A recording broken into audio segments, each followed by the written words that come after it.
বাংলাদেশের নাগরিকরা অত্যন্ত সুস্পষ্ট এবং দ্বিধাহীনভাবে জুলাই জাতীয় সনদের সংবিধান সংস্কারের প্রস্তাবসমূহের অনুকূলে তাদের রায় দিয়েছেন। এই রায় থেকে এটা স্পষ্ট যে বাংলাদেশের নাগরিকদের বৃহদাংশ আর পুরনো ব্যবস্থায় ফিরে যেতে বা স্থিতাবস্থা বহাল রাখতে চান না। তারা চান পরিবর্তন, রাষ্ট্র ব্যবস্থায় সংস্কার।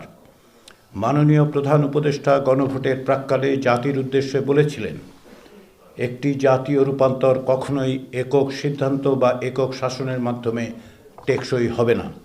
জনগণই রাষ্ট্রের প্রকৃত শক্তি। পরিবর্তনের চূড়ান্ত বৈধতা আসে জনগণের সম্মতি থেকেই। তাই দেশের ভবিষ্যৎ দিক নির্দেশনা নির্ধারণে জনগণকে সরাসরি সিদ্ধান্ত গ্রহণের সুযোগ দেয়াই হলো গণতান্ত্রিক পথের মূল ভিত্তি। এই লক্ষ্যেই আমরা গণভোটের আয়োজন করেছি, যাতে দেশের ভবিষ্যৎ সংস্কারের দিশা নির্ধারণে জনগণ সরাসরি নিজেদের মত প্রকাশ করতে পারেন।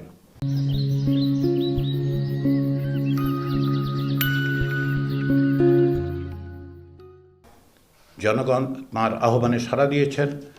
সংস্কারের পক্ষে জনরায় এসেছে। গণভোটে দেয়া জনগণের রায়কে কেবল সংখ্যার বিবেচনায় দেখলেই হবে না। জনগণের এই রায় হচ্ছে 2024 সালের জুলাই আগস্টের গণ অভ্যুত্থানে যারা প্রাণ দিয়েছেন, যারা আহত হয়েছেন, যারা অকুত ভয়ে লড়াই করেছেন, তারা আমাদের ওপর যে দায়িত্ব অর্পণ করেছেন তার স্বীকৃতি। তাদের দেয়া দায়িত্ব পালনের জন্য জনগণের অঙ্গীকার।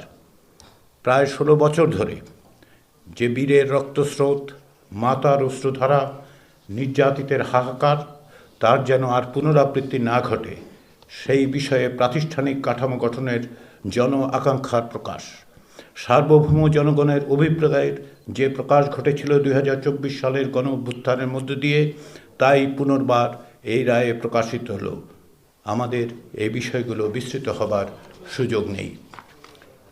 গণভোটের প্রচার ও জনসচেতনতা তৈরির কাজে আমরা সমাজের বিভিন্ন স্তরের মানুষের কাছ থেকে যে সহযোগিতা ও সমর্থন পেয়েছি, তার জন্য আমরা আন্তরিকভাবে কৃতজ্ঞ।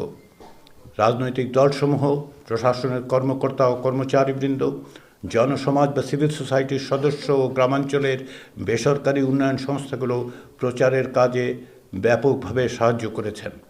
আমি বিশেষ করে উল্লেখ করতে চাই জুলাই শহীদদের পরিবার, জুলাই যোদ্ধা, জুলাই রাজবন্দী, বৈষম্য বিরোধী ছাত্র আন্দোলন, সুশাসনের জন্য নাগরিক সুজন, চাকুরিতে বয়সসীমা বৃদ্ধি, সাধারণ শিক্ষার্থীদের কথা। তাঁরা স্বতঃপ্রণোদিত হয়ে সংগঠিতভাবে প্রচার চালিয়েছেন।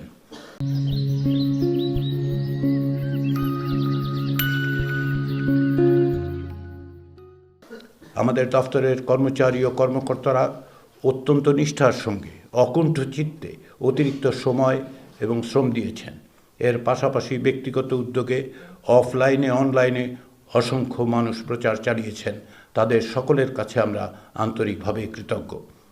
সংস্কৃতি বিষয়ক উপদেষ্টা মোস্তফা ফারুকের নেতৃত্বে তার সহযোগীরা প্রচার ভিডিও তৈরির মাধ্যমে অনলাইনে ভোটারদের উদ্বুদ্ধ করেছেন এবং ভোটের গাড়ির মাধ্যমে তা গ্রামান্তরের মানুষের কাছে সেই বার্তা পৌঁছে দিয়েছেন।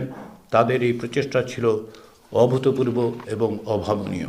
তাতে জনগণের যে ব্যাপক সাড়া পাওয়া গেছে, তার জন্য আমরা সকলকে ধন্যবাদ জানাই। আমরা মিডিয়া কর্মীদের কাছে, সাংবাদিকদের কাছে আন্তরিকভাবে কৃতজ্ঞ। আপনারা গণভোটের খবর ঘরে ঘরে পৌঁছে দিয়েছেন, আমাদের কাজের দুর্বলতার দিকে মনোযোগ আকর্ষণ করেছেন এবং আমাদের সাফল্যের দিক তুলে ধরেছেন। যারা গণভোটের প্রক্রিয়া পদ্ধতি নিয়ে আমাদের কাজের সমালোচনা করেছেন, আমরা তাদের কাছেও কৃতজ্ঞ। সকলের কণ্ঠস্বর, ইতিবাচক এবং নেতিবাচক, সকল কিছুই একটি গণতান্ত্রিক সমাজে অপরিহার্য অঙ্গ। গণভোটের মধ্য দিয়ে সংস্কারের ব্যাপারে যে সুস্পষ্ট গণরায় প্রকাশিত হয়েছে, তা বাস্তবায়নের দায়িত্ব রাজনৈতিক দলসমূহের। রাষ্ট্র সংস্কারের ব্যাপারে সকল রাজনৈতিক দল অঙ্গীকারাবদ্ধ। ক্ষমতাসীন দল এবং জাতীয় সংসদ ও সংবিধান সংস্কার পরিষদে প্রতিনিধিত্বকারী দলসমূহ এবং সংসদের বাইরেও যেসব রাজনৈতিক দল আছেন, তাদের সকলের প্রতি আহ্বান হচ্ছে আলাপ আলোচনার মাধ্যমে ঐক্যবদ্ধভাবে এই গণরায় বাস্তবায়ন নিশ্চিত করতে হবে।